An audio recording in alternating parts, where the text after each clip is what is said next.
Muy buenas compañeros y profesor. Mi compañero Laura Peniche Luis Eduardo. y su servidor Corte Aguirre Isaí Misael nos complace presentarles nuestros temas que son dominios de protección, listas de control de accesos, capacidades y canales encubiertos. Somos de la Escuela Superior de Cómputo de la Unidad de Aprendizaje Sistemas Operativos del grupo 12B9. Espero que les guste y comenzamos. Bien, empecemos por los dominios de protección. Es obvio que se necesita una manera de prohibir que los procesos utilicen objetos sin autorización. Además, mediante este mecanismo se debe poder restringir a los procesos para que solo puedan utilizar un conjunto de las operaciones legales cuando sea necesario. Por ejemplo, un proceso A tal vez tenga el permiso de leer, pero no el de escribir sobre el archivo F. Para poder analizar distintos mecanismos de protección, es conveniente introducir el concepto de un dominio. Un dominio es un conjunto de pares, objeto y permisos. Cada par especifica un objeto y cierto subconjunto de las operaciones que se pueden realizar en él. Un permiso, en este contexto, indica el permiso para realizar una de las operaciones. A menudo, un dominio corresponde a un solo usuario y le indica lo que puede hacer y lo que no. Pero un dominio también puede ser más general que solo un usuario. Por ejemplo, los miembros de un equipo de programación que trabajan en cierto proyecto podrían pertenecer al mismo dominio, de manera que todos tengan acceso a los archivos de este proyecto. También un proceso se ejecuta dentro de un dominio. La asociación que existe entre proceso y dominio puede ser estática o dinámica. La estática consiste en que el conjunto de objetos disponibles para un proceso es fijo durante la vida de este mismo, y la dinámica consiste en que hay un cambio de dominio durante la ejecución del proceso. La manera en que asignan los objetos a los dominios dependen de los detalles sobre quién necesita saber qué. Sin embargo, uno de los conceptos básicos es el POLA, Principle of Least Authority, principio de menor autoridad o la necesidad de saber. En general, la seguridad funciona mejor cuando cada dominio tiene los mínimos objetos y privilegios para realizar un trabajo y no más. En este ejemplo, podemos observar tres dominios, los objetos en cada dominio y los permisos disponibles para cada objeto, donde R es lectura, W escritura y X ejecución. Podemos observar que impresora 1 está en dos dominios al mismo tiempo y tiene los mismos permisos en cada uno. Esto quiere decir que los dominios no necesariamente tienen que ser disjuntos. Archivo 1 también está en dos dominios, pero tiene distintos permisos en cada uno. En cada instante, cada proceso se ejecuta en cierto dominio de protección. En otras palabras, hay cierta colección de objetos a los que puede acceder y para cada objeto tiene cierto conjunto de permisos. Los procesos también pueden cambiar de un dominio a otro durante la ejecución. Las reglas para cambiar de dominio son muy dependientes del sistema. Ahora bien, ¿cómo se las arregla el sistema para llevar la cuenta de quién puede accesar qué objetos y con qué operaciones? Conceptualmente, al menos, podemos ver este modelo de protección como una gran matriz de acceso donde las filas son los dominios y las columnas los objetos. Cada cuadro lista los permisos, si es que los hay, que contiene el dominio para el objeto. En este ejemplo, se muestra la matriz para el diagrama anteriormente mostrado. Dada esta matriz y el número de dominio actual, el sistema puede saber si se permite el acceso a un objeto dado de una manera específica y desde cierto dominio. Se puede incluir con facilidad el cambio de dominio en el modelo de la matriz, para lo cual solo hay que tener en cuenta que un dominio es en sí un objeto con la operación Enter. Este ejemplo nos muestra la anterior matriz de nuevo, solo que ahora con los tres dominios como objetos. Los procesos en el dominio 1 se pueden cambiar al dominio 2, pero una vez ahí no pueden regresar. Esta situación modela la ejecución de un programa llamado setuid en Unix. En este ejemplo no se permite ningún otro cambio de dominio. Nuestro siguiente tema es listas de control de accesos, pero este tema nos lo va a presentar mi compañero Eduardo. Así que, compañero, háblanos sobre listas de control de accesos. Claro que sí, compañero. Pues verás, en la práctica raras veces almacena la matriz, ya que es extensa y escasa. La mayoría de los dominios no tienen acceso a la mayoría de objetos. Sin embargo, hay dos técnicas que se utilizan en la práctica. La primera técnica consiste en asociar un objeto a una lista ordenada que contenga todos los dominios que pueden acceder al objeto y la forma de hacerlo. A esta lista se le conoce como ACL, Access Control List, o lista de control de acceso, que es el tema que estamos viendo a continuación. Cada recurso o archivo tiene una lista asociada a él. En esta lista nos indica qué usuarios pueden acceder al recurso y de qué forma pueden utilizarlo. Por ejemplo, en la imagen que les vamos a mostrar a continuación es un ejemplo de diferentes archivos o recursos, los procesos que pueden acceder a él y de qué forma pueden interactuar. El archivo 1 solamente pueden acceder A y B. A puede leer y escribir, B únicamente puede leer. En el archivo 2, A, B y C pueden acceder a él. A lee, C lee y B escribe y lee. Por último, en el archivo o recurso 3, B y C pueden acceder a él. ¿De qué manera? Pues bien, B puede leer, escribir y ejecutarlo. C únicamente lo puede leer y ejecutar, mas no puede escribir en él. Estos recursos, recuerden que están en el espacio de kernel. El espacio de usuario, vienen siendo nosotros como propietarios, como usuarios, administradores, procesos, podemos acceder o no a aquellos archivos, a aquellos recursos. Debo hacer énfasis en que cada lista, cada permiso está relacionado a un usuario, no a un proceso. Es decir, que si un usuario tiene varios procesos, todos los procesos de su usuario tendrán los mismos permisos que el mismo usuario. En este caso, todos los procesos que ejecute el usuario A tendrán todos los permisos que tiene el usuario A, etc. Sin embargo, solamente hemos mostrado 3 tipos de atributos, 3 tipos de permisos: lectura, escritura y ejecución. Existen muchos más. En sí pueden ser genéricos o específicos para ciertos objetos, ciertos recursos. Algunos ejemplos de permisos genéricos son destruir objeto, destroy, o copiar objeto, copy. Estos permisos se pueden aplicar en cualquier tipo de objeto o cualquier tipo de recurso. Los permisos específicos para cada objeto pueden ser algunos como adjuntar mensaje o append para un objeto que maneja correo electrónico, y también ordenar alfabéticamente o sort alphabetically para un objeto de directorios. ¿Cómo accedemos como usuarios a estos recursos, a estos objetos? Pues bien, cuando un usuario intenta acceder a un recurso, pide la autorización al sistema para hacerlo.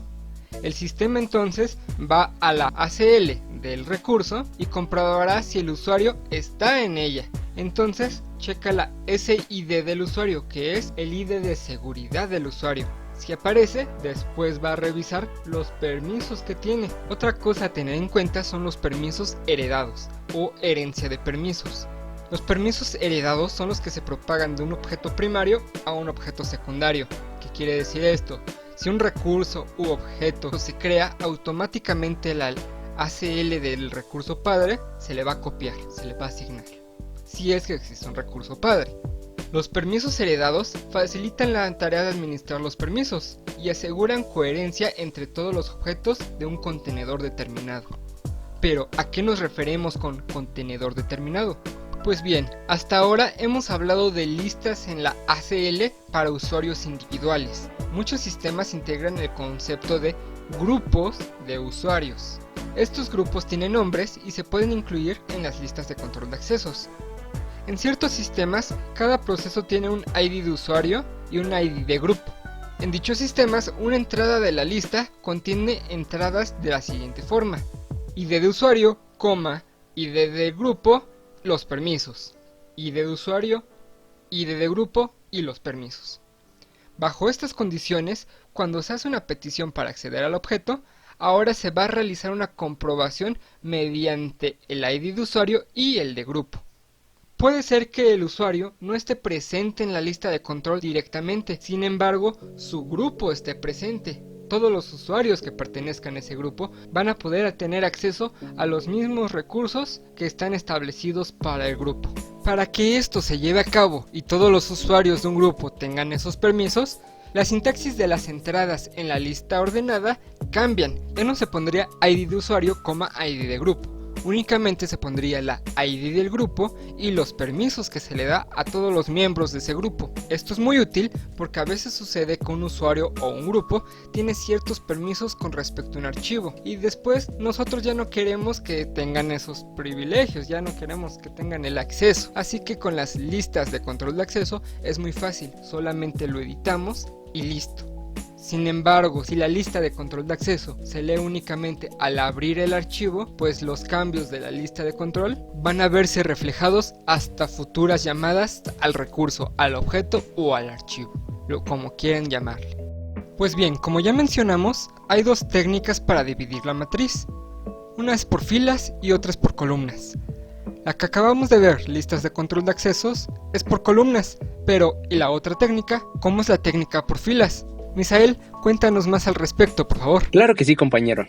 La otra manera para dividir la matriz de acceso es mediante filas. Al utilizar este método, a cada proceso se le asocia una lista de objetos que puede utilizar junto con una indicación de las operaciones permitidas en cada objeto. En otras palabras, su dominio. A esta lista se le conoce como lista de capacidades o lista C, y a los elementos individuales que contiene se le conoce como capacidades. En esta imagen se muestra un conjunto de 3 procesos y sus listas de capacidades. Cada capacidad otorga al propietario ciertos derechos sobre un objeto. Como en la imagen, el proceso que pertenece al usuario A puede leer los archivos F1 y F2. Por lo general, una capacidad consiste en un identificador de archivo o un objeto en sentido más general y un mapa de bits para los diversos permisos. En un sistema como Unix, el identificador de archivo probablemente sería el número de nodo I. Las listas de capacidades son objetos en sí y otras listas de capacidades pueden apuntar a ellas, con lo cual se facilita la acción de compartir subdominios. Es bastante obvio que debemos proteger las listas de capacidades contra los usuarios que quieran alterarlas. Hay 3 métodos para protegerlas. El primero requiere una arquitectura etiquetada, un diseño de hardware en el que cada palabra de memoria tiene un bit adicional o etiqueta, que indica si esta palabra contiene o no una capacidad. El bit etiqueta no solo se utiliza en las instrucciones aritméticas, de comparación o instrucciones ordinarias similares, y solo los programas que se ejecutan en modo de kernel, es decir, el sistema operativo, pueden modificarlo. El segundo método es mantener la lista C dentro del sistema operativo. Así se hace referencia a las capacidades con base en su posición en la lista. Un proceso podría decir leer 1 kilobyte del archivo al que apunta la capacidad 2. Esta forma de direccionamiento es similar al uso de los descriptores de archivo en Unix. El tercer método es mantener la lista C en espacio de usuario, pero administrar las capacidades de manera criptográfica, de tal forma que los usuarios no puedan alterarlas. Este método se adapta en especial a los sistemas distribuidos y funciona de la misma manera. Cuando un proceso cliente envía un mensaje a un servidor remoto, por ejemplo un servidor de archivos, para crear un objeto, el servidor crea el objeto y genera un número aleatorio extenso, el campo de comprobación, que le corresponda. Se reserva una posición en la tabla de archivos del servidor para el objeto y el campo de comprobación se almacena en el servidor en el nodo I. No se envía de vuelta al usuario y nunca se pone en la red. Después, el servidor genera y devuelve una capacidad al usuario de la forma como se muestra en la imagen. La capacidad que se devuelve al usuario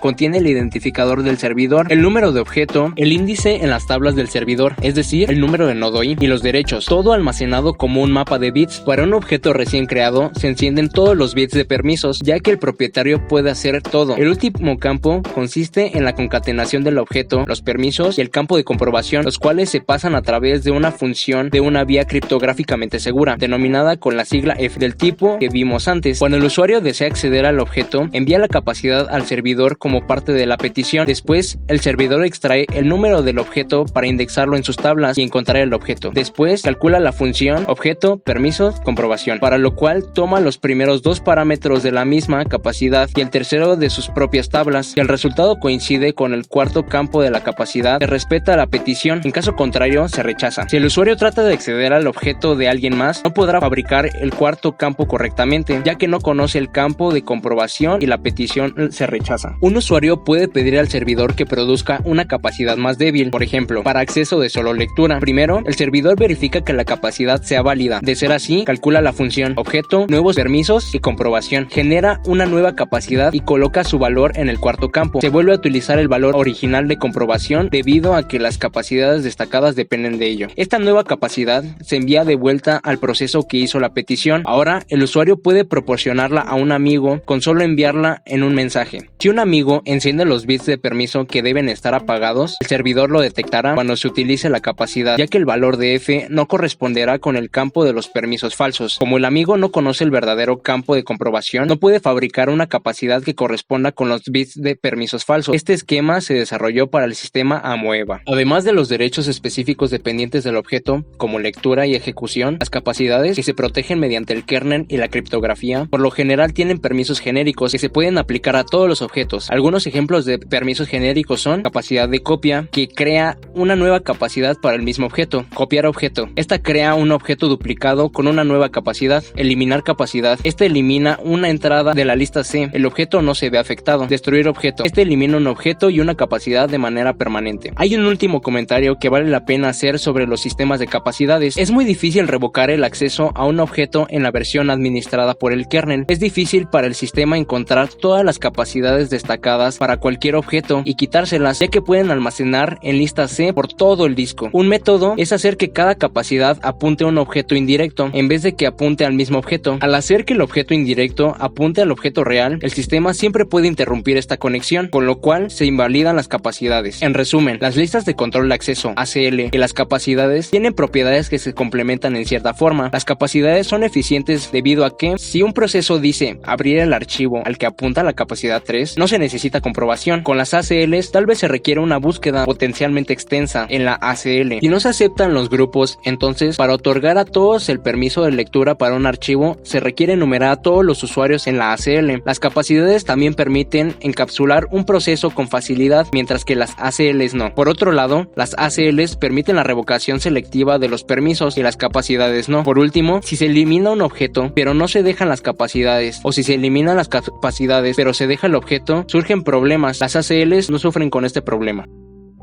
Hemos escuchado todo el tiempo sobre virus, gusanos y otros problemas. Una persona ingenua podría hacer, por lógica, dos preguntas con respecto a estas cosas. ¿Es posible construir un sistema computacional seguro? Y de ser así, ¿por qué no se ha hecho? La respuesta a la primera pregunta es básicamente sí. Desde hace décadas se conoce la forma de construir un sistema seguro. Por ejemplo, el sistema Multics, que se diseñó en la década de 1960, tenía la seguridad como uno de sus objetivos principales y lo logró bastante bien. La cuestión del por qué no se están construyendo sistemas seguros es algo complicada, pero se resume en dos razones fundamentales. En primer lugar, los sistemas actuales no son seguros, pero los usuarios no desean descartarlos. La segunda cuestión es más sutil. La única forma conocida de construir sistemas seguros es mantenerlos simple. En realidad, hay varias organizaciones que piensan que es más importante una buena seguridad que características nuevas e ingeniosas, y los militares son el ejemplo principal. Para construir un sistema seguro, hay que tener un modelo de seguridad en el núcleo del sistema operativo, que sea lo bastante simple como para que los diseñadores puedan comprenderlo de verdad, y que resista toda la presión de desviarse de este modelo para agregar nuevas características. En el mundo de la seguridad, todos hablan con frecuencia sobre los sistemas confiables en vez de sistemas seguros. Estos son sistemas que han declarado formalmente requerimientos de seguridad y cumplen con ellos. También se habla de modelos formales, de sistemas seguros y seguridad multinivel, pero ¿todo esto es completamente seguro y confiable en un 100%? ¿Tú qué piensas al respecto, Eduardo? ¿Crees que estos sistemas tengan alguna vulnerabilidad? Excelente pregunta. Déjame decirte algo. Toda esta idea de modelos de seguridad eficientes es básicamente un mundo ideal. En la realidad, todo sistema puede tener fuga de información. Ningún sistema es perfecto. El modelo Lampson formula exactamente esto, que es cuando hay fugas de información que teóricamente y matemáticamente son imposibles. Tenemos dos procesos principales, el cliente y el servidor. El cliente pide al servidor que ejecute una acción. Por ejemplo, nosotros en redes sociales, en alguna página, en un servicio en línea, nosotros como cliente pedimos al servidor que nos deje publicar nuestras imágenes, nuestros posts, nuestros archivos. Sin embargo, siempre hay desconfianza. El cliente tiene miedo de que el servidor utilice sus datos personales para algunos objetivos desconocidos. A su vez, el servidor tampoco tiene totalmente confianza en el cliente, pues tiene miedo de que el cliente utilice sus servicios de manera inadecuada. Aquí entra un tercer proceso, el proceso colaborador. Este proceso ayuda al servidor a filtrar la información, es decir, el servidor roba la información del cliente y se la da al colaborador. A este problema se le llama el problema del confinamiento, pues para solucionar eso se establece que se debe confinar o encapsular al servidor, para que de esta forma no pueda liberar ningún tipo de información a un colaborador o a cualquier otro proceso externo. Esto lo pueden ver en la imagen que está apareciendo en pantalla, donde tenemos nuestros tres procesos, cliente, servidor y colaborador, y posteriormente tenemos al servidor encapsulado, confinado. Tristemente, esto no es del todo eficaz. ¿Por qué? Porque pueden existir canales de comunicación sutiles. Estos canales los conocemos como canales encubiertos. ¿Qué son los canales encubiertos? Bueno, pongamos un ejemplo. El servidor puede tratar de comunicar un flujo de bits binario de la siguiente forma. Envía un bit 1, se realizan los cálculos en un intervalo fijo. Luego se envía un bit 0. Permanece inactivo y volvemos a empezar. El colaborador puede tratar de detectar el flujo de bits al monitorear cuidadosamente todo ese tiempo de respuesta. Así va a obtener una mejor respuesta cuando el servidor envía 0, puesto que el servidor se pausa, se detiene. Este canal de comunicación es el canal encubierto. Y como podemos ver en la imagen, tenemos los tres procesos, el servidor encapsulado, sin embargo, un canal encubierto que aún así filtra la información al colaborador. Este canal encubierto es un canal con mucho ruido, pues tiene mucha información extraña, al ser unos y ceros, pero esta se puede evitar al usar un código de corrección de errores. Es bastante obvio que ningún modelo de protección basado en matriz de objetos y dominios va a poder evitar este tipo de fugas. Analizándolo bien y poniéndolo en un contexto más cotidiano, pareciera una estrategia sacada de una película de espías, donde utilizaban código Morse y varias estrategias para comprenderse. ¿Por qué lo digo? Porque casi cualquier forma de degradar el rendimiento del sistema de una manera sincronizada puede ser candidato para volverse un canal encubierto. Por ejemplo, como ya mencionamos, la modulación del uso de la CPU es un canal encubierto. También lo puede ser la velocidad de paginación. Muchos fallos de una página es un 1 y ningún fallo un 0. Incluso si el sistema bloquea archivos para que el servidor y el colaborador no puedan acceder a ellos, el servidor tiene la estrategia de que cada que bloquea un archivo es un 1 y el colaborador lo detecta. Cada que se desbloquea un archivo es un 0 y el colaborador lo detecta. Todas estas estrategias para hacer canales encubiertos requieren sincronización y protocolos. Protocolos que nos indiquen cómo vamos a interpretar las acciones de un servidor siendo un colaborador o de un colaborador siendo un servidor, ya sea con bloqueos forzosos de un archivo, con desbloqueos forzosos, mandando bits unos y ceros o cambiando los errores de paginación. Para proteger nuestra información, ¿cómo vamos a afrontar los canales encubiertos? Pues bien, es muy difícil. Tan solo encontrar todos los canales encubiertos es una gran labor y por lo tanto es mucho más difícil bloquearlos. Realmente no se puede hacer mucho, pero hay una estrategia, una idea que puede ser atractiva para ello. La acción de introducir un proceso que produzca fallos de páginas al azar o que invierta su tiempo de cualquier otra forma para degradar el rendimiento del sistema. Es decir, imitar lo que harían los canales encubiertos para confundir al servidor y al colaborador. Para finalizar, me gustaría hacer una recopilación, un resumen de todos los temas que hemos visto en este video. Hemos visto cómo mantener nuestros datos seguros, gracias a los dominios de bloqueo, a las técnicas de filas y columnas, que son capacidades y listas de control de acceso. Vimos un poco de los sistemas confiables, cómo proteger nuestros datos gracias a ellos. Sin embargo, también vimos a nuestro enemigo, los canales encubiertos. ¿Cómo podemos concluir? ¿Tenemos que vivir toda la vida temerosos de que nos roben nuestra información porque ningún sistema es totalmente seguro? Pues no, lo que tenemos que hacer es ser responsables y saber cómo manejar nuestra información. Sí, siempre contar en mente con todas las técnicas y herramientas que hemos visto en esta clase, en este video. Sin embargo, hay que ser responsables y saber qué información compartimos, cómo la compartimos y con quién la compartimos, y sobre todo, con qué medio, cuál es nuestro servidor. No podemos librarnos completamente de los servidores que nos roban la información. Sin embargo, podemos protegernos, ser cautelosos y así seguir adelante. Nosotros somos Labra Peniche Luis Eduardo y Corta Aguirre Isaí Misael. esperamos que este video haya sido de su agrado y muy ilustrativo. Gracias por su atención.